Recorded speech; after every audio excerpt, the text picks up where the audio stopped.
So welcome. I'm Nicole Holland, and I'm here with Dr. Lori Barr and Dr. Stephen Dent, and we're just having a little impromptu chit-chat. Dr. Lori Barr is the best-known pediatric radiologist in America and best-selling author of the new book, Think and Grow Well. She's on a mission to educate individuals that are in control of their health, regardless of what disease healthcare providers or the government may tell them. She works with an average of over 18,000 patients and their doctors each year. So super, super excited to get to know Lori a little bit better. And she's also joined by Dr. Stephen Dent, and he helps dive centers and resorts recruit more divers, sell more equipment, and grow their dive travel program. He's also the host of the world's greatest scuba podcast. So, welcome, guys. Thanks for being here. Thank you. Nicole, thank you so much for inviting us to join you tonight. You said it's snowing up there. We're here in Austin, Texas. It was 76 degrees today, beautiful and sunny. So we kind of envy you for having a little bit of snow. And on the other hand, you know, maybe you'd welcome some sunshine and warmth. Definitely. Well, you guys are welcome to visit anytime. I'm very close to beautiful Niagara Falls, which is one of the world's wonders, and it's such a blessing to be so close all the time. And I was talking to Stephen before we started about how it's just, I was never a fan of cold or winter, but being here where it's just so spectacular, it makes you really appreciate what you've got. But one day, Austin, maybe for the winter as well, would be nice. And Nicole, if you could just take a minute, I didn't get a chance to explain to Steve your amazing background and how you got started, you know, really helping other people grow and grow into the people that they were meant to be. Can you just tell him a little bit about yourself?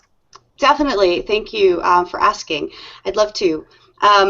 So I really was sort of born a coach. I was really fortunate to be in some interesting situations from the time I was very young, and I had the gift and the opportunity to support people.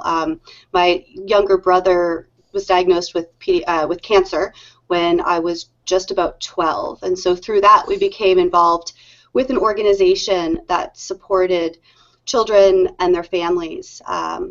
Children with cancer and their families. And so from a very young age, I spent time around people that were dying and that were going through a lot of trauma. And it was just sort of a gift that I was able to sit with them and hold their hand through the process. And I was relied upon by adults and siblings of the children that passed. And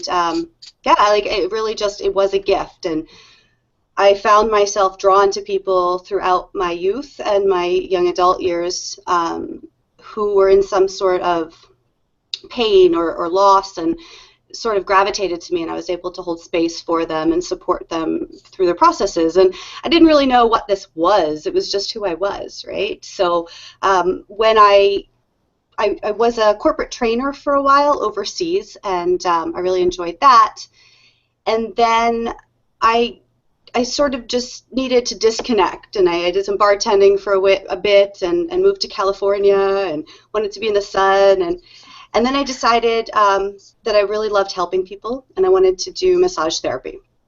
And so it's been this crazy whirlwind. I went to school for massage therapy, and at my school there was a program for life coaching, and I'd never heard of it before, and some people suggested that I take the introductory course, and I did, and obviously I fell in love with it and continued pursuing it. And from there, I've been a coach. That was 2005. I did my certification. Again, through just a weird life's twists and turns, I wound up taking a job and getting away from my practice, my professional practice, and working in different positions that led me ultimately to being a correctional officer and working with really not great people and really in a not great environment. And it wound up just sucking so much of my life up, and I wound up gaining over 50 pounds, and I wound up just being so miserable and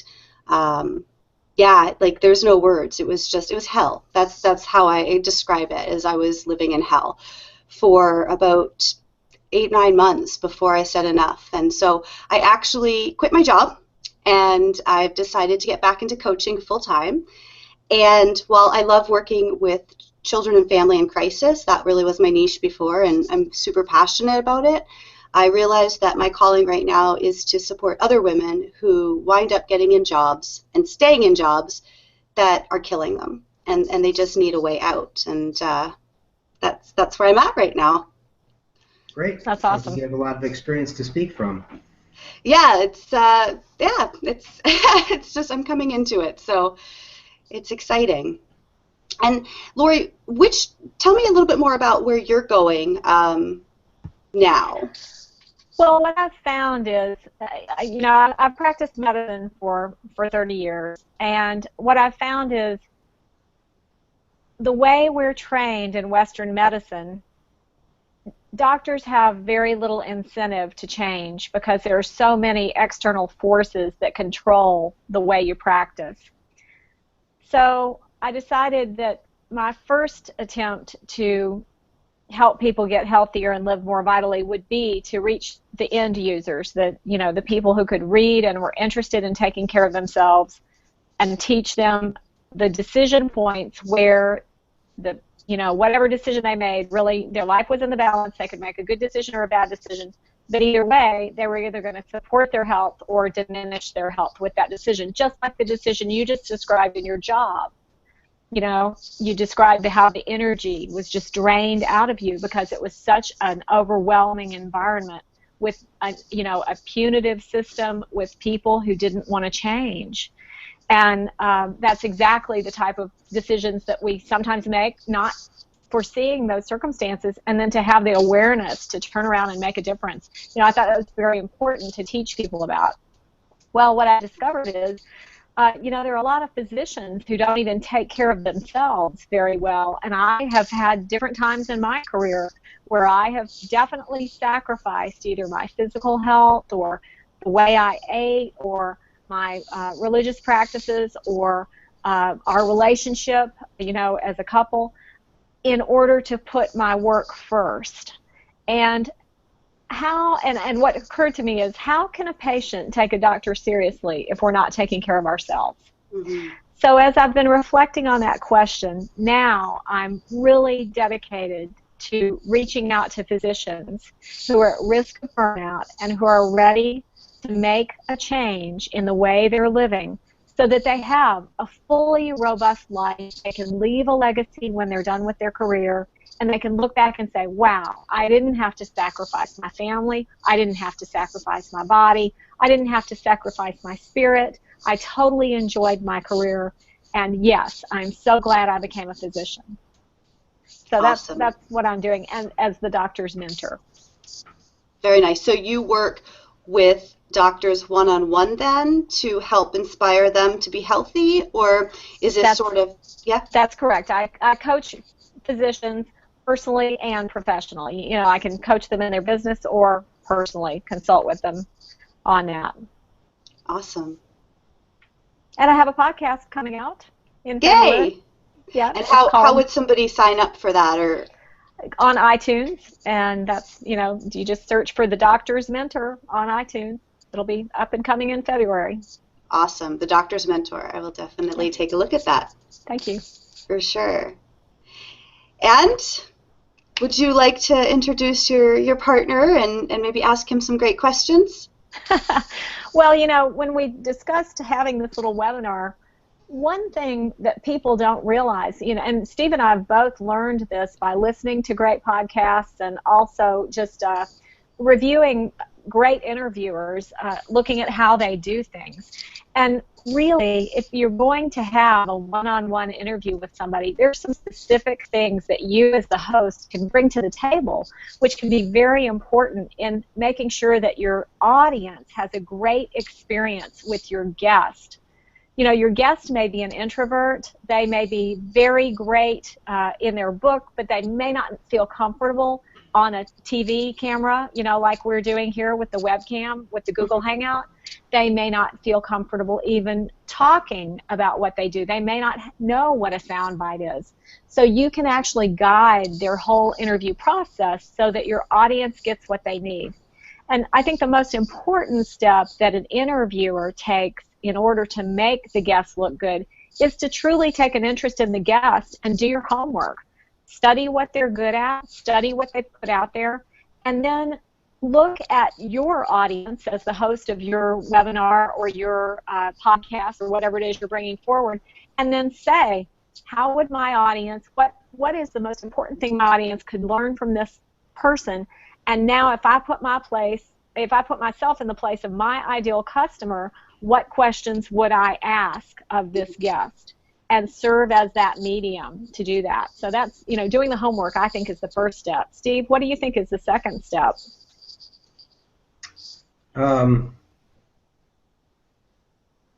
Probably getting all your tech set up ahead of time and getting really comfortable with your technology. Cause right. I'm not comfortable with my technology, and right now I'm using what's built into my camera, and I'm sure the sound quality isn't very good and the picture quality isn't very good.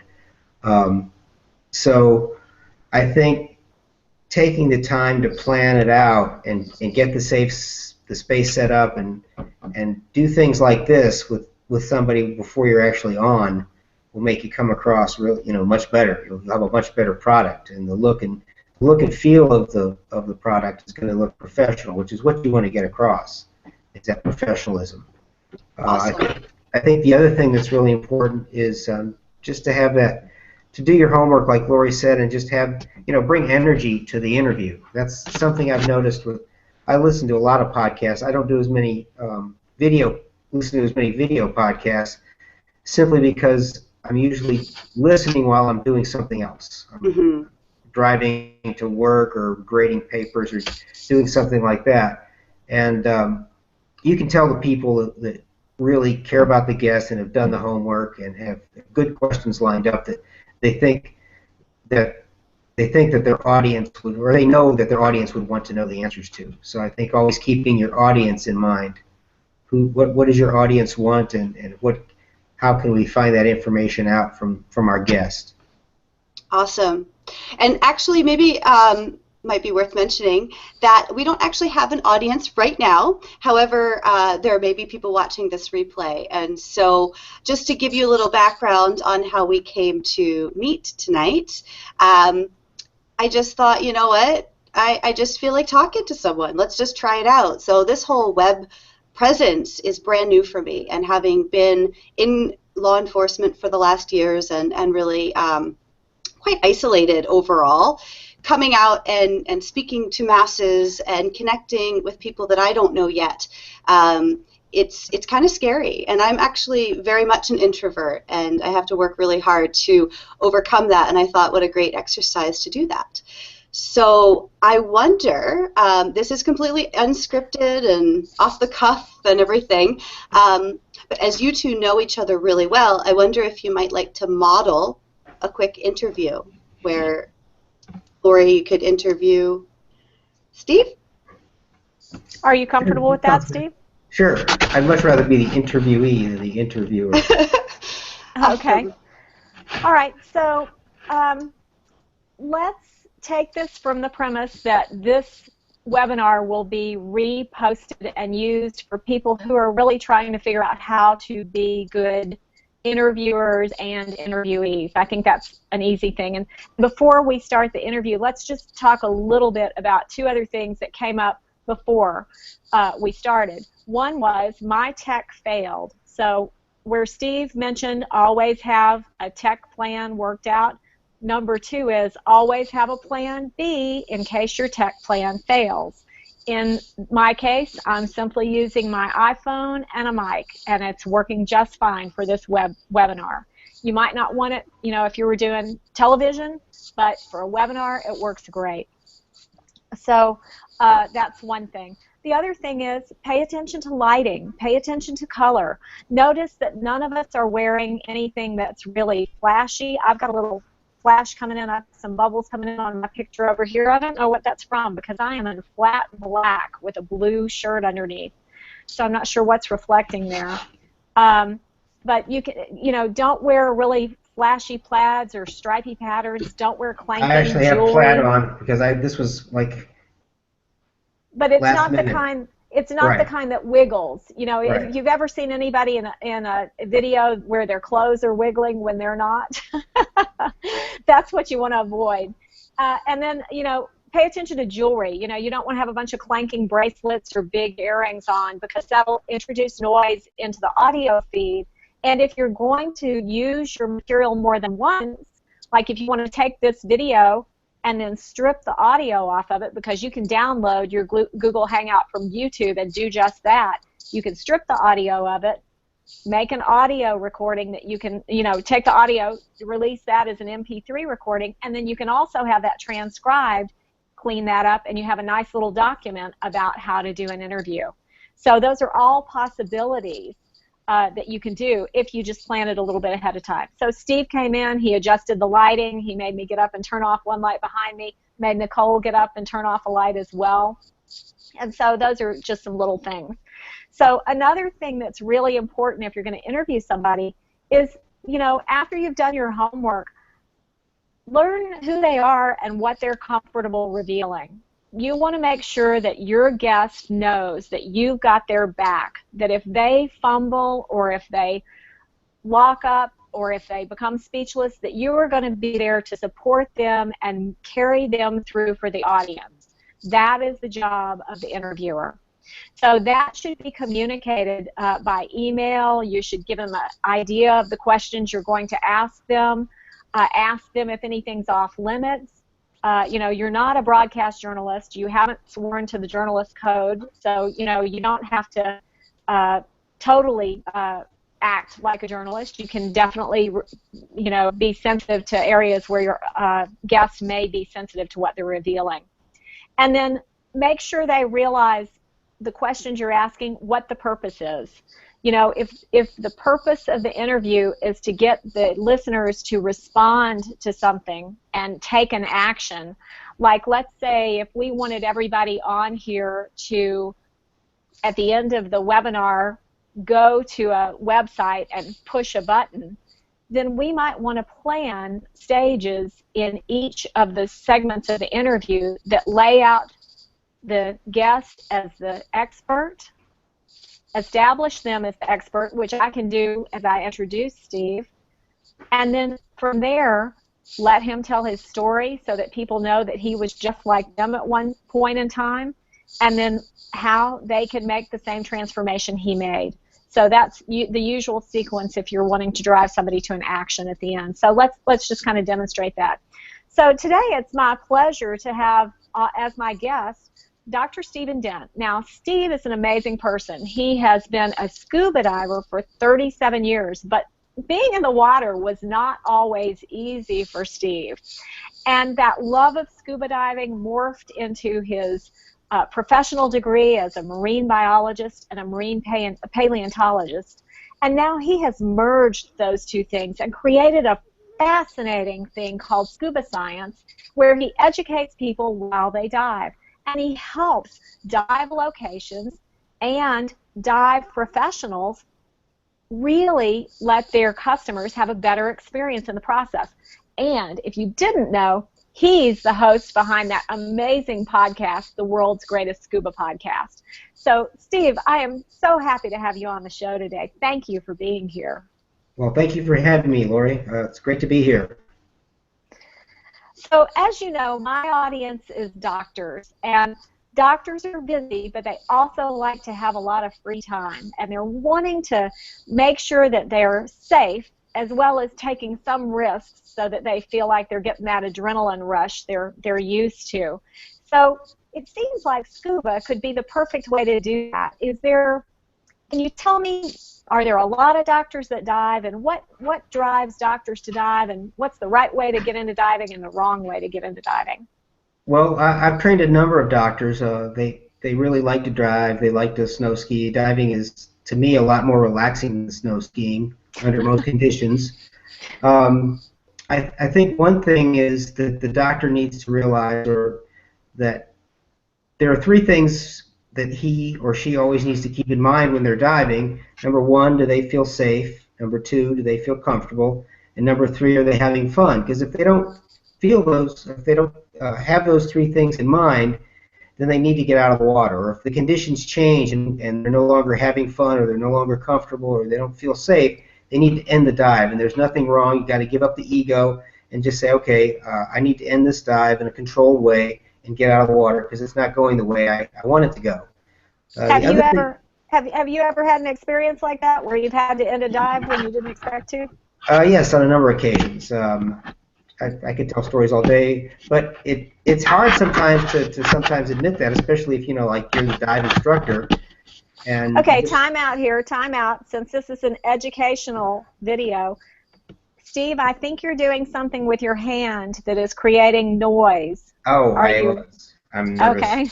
All right. So that would be something that the host wouldn't be able to interrupt the interview to do. So that's something important to communicate before the interview to make sure the guest doesn't do something in a nervous way when they're trying to come up with content, that really degrades the quality of the interview.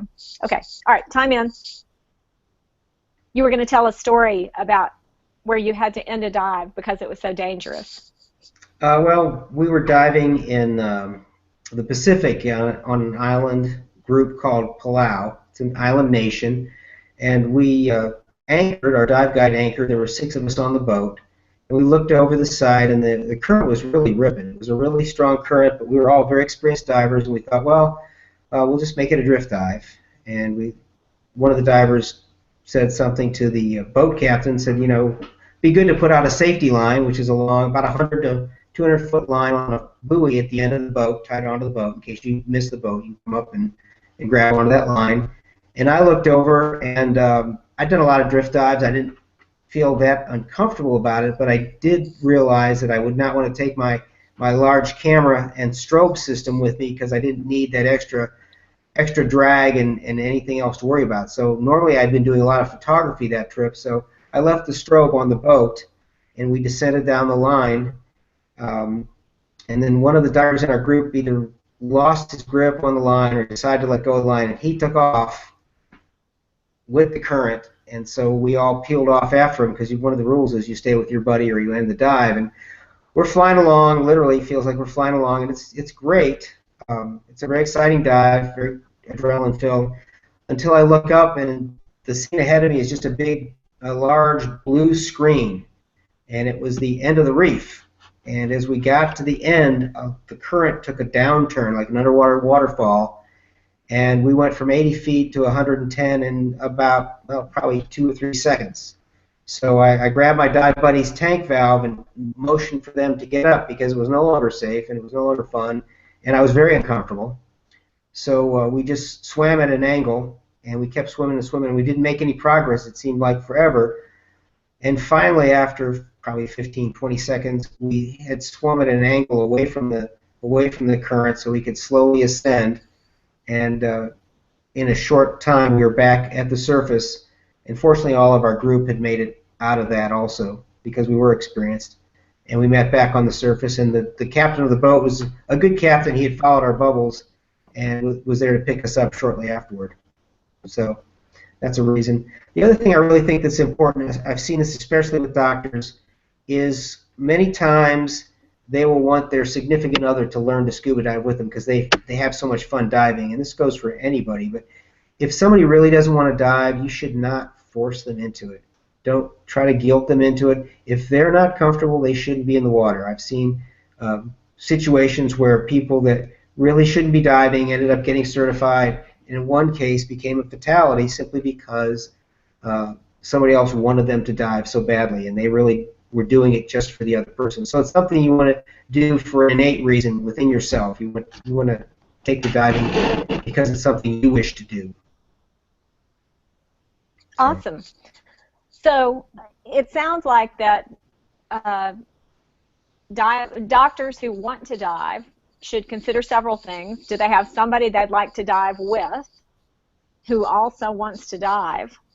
not trying to drag along their children and spouse if they're not interested in that.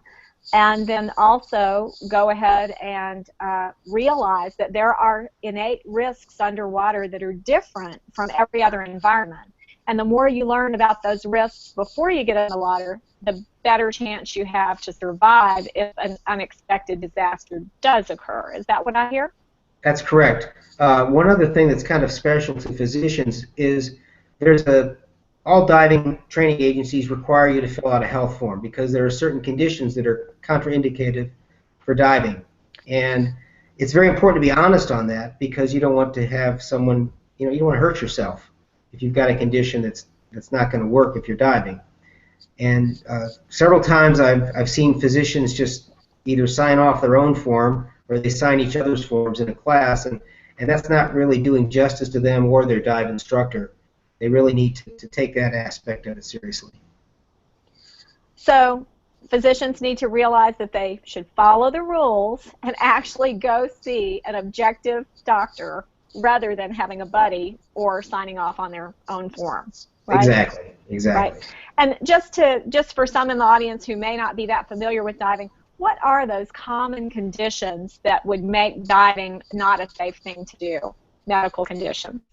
Well, diving involves going under pressure, and so a big thing involves having healthy lungs and making sure your pulmonary function is working well. You don't want to have issues with asthma, or you shouldn't have had pneumonia recently. So you should have healthy lungs. Your body should be able to, your circulatory system, your heart should be healthy. And then your ears, you should be able to equalize your ears easily and not have any perforations in your ears or any major sinus problems. And epilepsy is another one, correct? Correct, right. It's not good to have a seizure underwater with a, right. a regulator in your mouth. Right. Okay, so let's take a time out. Nicole, you've been listening here. Tell us, what are we doing good or bad? How can we improve? What else should we add? What kind of stuff? What questions?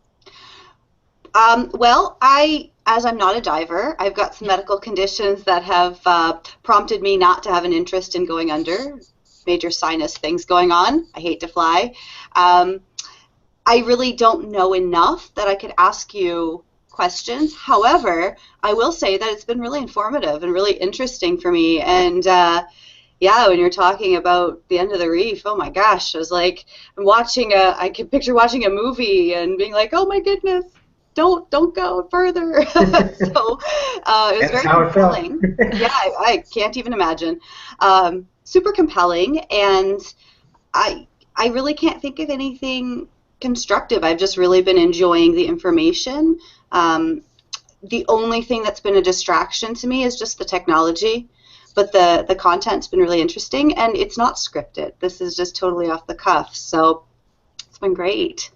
Great. So then the other thing is, if you think you're going to be interviewed, it's nice to pick out a few signature stories, like watch this.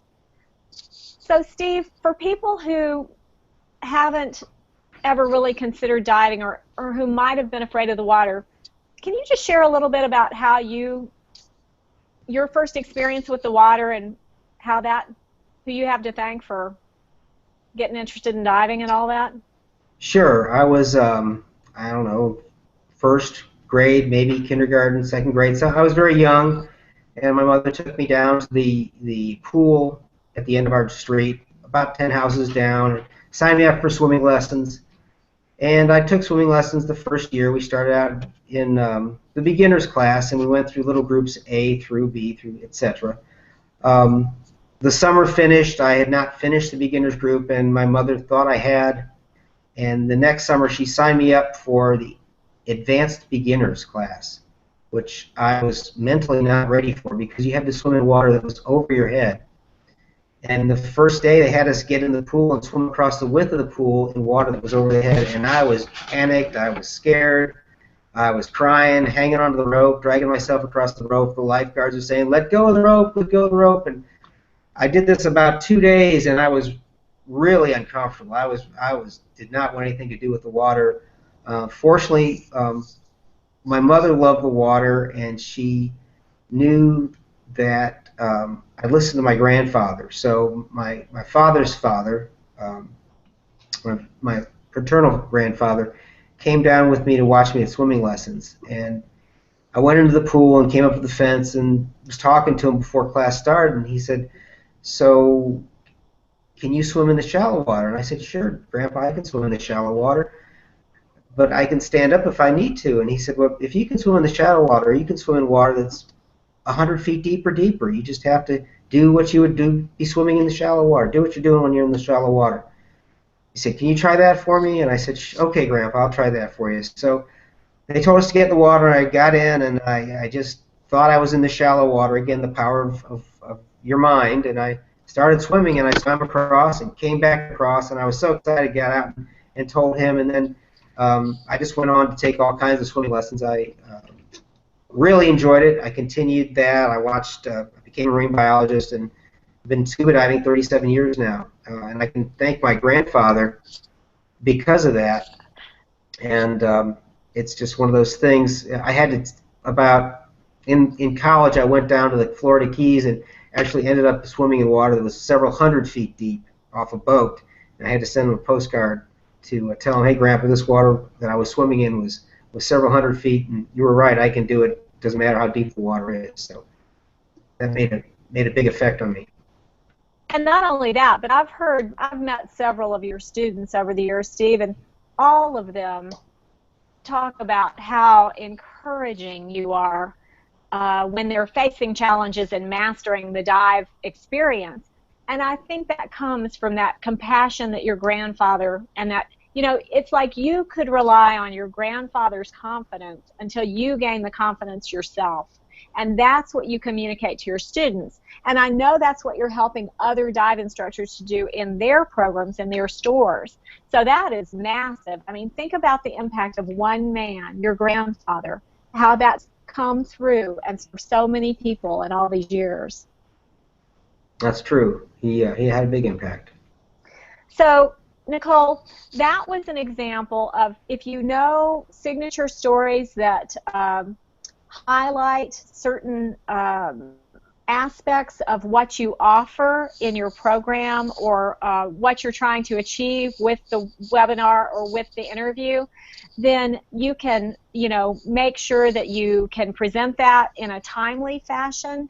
Usually, to keep an interview interesting, although people who listen to podcasts will listen for far longer to one person's voice, but like on TV, if you watch interviewers, usually the trade-off, the answer is usually about 3 minutes long and no longer. So if you can train yourself as an interviewee to answer questions in short, memorable sound bites, and tell stories in a very compelling way, which means leaving out all the boring parts, then it makes for a really great dynamic interview. So I'm wondering, Nicole, do you know what a soundbite is, and have you worked up any soundbites in your material that you're bringing forth to the world? Actually, I don't. I can imagine what a soundbite is, but no, I don't know the definition. And this is my first. I did one quick webinar. I had a few people on it. No interaction, though. So this is actually my first experience being on camera and interacting with people. Awesome. Yeah. So how about you, Steve? Have you thought of any sound bites that could carry a compelling message about the material that you're bringing forth? No, I really haven't. I've more been thinking along the lines of doing my podcast, where I'm either helping, I'm either talking about a technique or a tool that would be useful for divers or dive retailers, or asking questions in an interview. So I really haven't thought about it myself being interviewed. I'm just working on this myself, and one I've come up with is, women physicians are so smart. They are 4 times more effective than the average woman at completing suicide. Is that how smart you want to be? Love it. That's a really good soundbite. Mm-hmm. So that's an example. Or you might hear somebody say something like, Yes, my new recipe book will help you lose 10 pounds in 30 days eating nothing but chocolate in all your favorite recipes. You know, so that juxtaposition of how could I lose weight if I'm eating chocolate all the time, that's interesting to the mind. So anything that creates what's called cognitive dissonance, you know, a setup where there are two contrasting ideas makes an interesting soundbite. Awesome. That's really, really good information. Thank you for sharing that. Happy to. This is exciting. I'm really learning a lot, and so glad you guys could be here. And Steve, can I actually ask you a question? Sure, absolutely. Okay, because this is really, I find very fascinating. So how is it that you work with divers? Do you have programs, or how would somebody find you to be a student of yours to get into diving? Right now, for the last few years, I've been teaching private lessons in Austin, Texas. Most of the time, my full-time job at the moment, probably won't be this in the future because I'm nearing retirement. I'm teaching science at a high school, and I'm transitioning at the moment to a scuba marketing business where I'll help people market both traditionally and online their businesses. And then I'll also be doing the World's Greatest Scuba Diving podcast, just because it's one of my passions and I want to share a lot of that with the world. So you can find me at scubamarketer.com, connect with me there, or at sdent@me.com, me.com. Cool. And so when somebody connects with you, then you take them out on the water, you take them out personally, or how does that work? Well, it depends on what they want. If they want lessons, then we can make arrangements. If we want to go to, like, we have a place in Grand Cayman that I like to do open water dives at because it's a very controlled environment. It's beautiful, a lot of things to see, but it's easy to get in and out, and the water conditions are very calm. I can do referrals where they've had their initial training with another professional association of diving instructor, or they get paperwork and do the initial classroom and pool training, or I can make arrangements here in Austin to do the classroom and pool training with them. Awesome. Very cool. Great. So, Lori, I think you have another appointment shortly. That's correct. I have a mastermind group that's a teleconference call that I lead every Monday night. We've met together since October of 2007, every week since then. Our mastermind group, it's an international group. It's just a small group, my personal mastermind, and we all enjoy seeing the growth every week as we progress in our respective life purposes and life goals and what we're working on this year. And so I surely appreciate your invitation tonight. I was so excited to see the message on Facebook where you just said, hey, where are my peeps? I want to get on and do an impromptu webinar. And I'm like, okay, I could do that. I have time. And you're like, well, let's get somebody else. And I'm like, oh, we'll get Steve. He'll help us. Awesome. Because he's a helping kind of guy. Thank you. Thank you for the invitation so much. Yes, thanks very much. It's been fun exploring this new venue. Awesome. Yeah, thank you guys so much also for showing up. And I look forward to connecting with you both in the future. We're kind of starting out in the same community together, so that's super, super exciting. It is. It is. It's awesome. Great. Awesome. And we're hoping to get up to Niagara Falls within the next year, actually. Well, fantastic. So I have a guest house, so definitely let me know when. All right. Thank you. For sure. All right, guys, have a great night, and see you soon. All right. Thank you, Nicole. Thanks. Okay. Bye-bye. Bye-bye.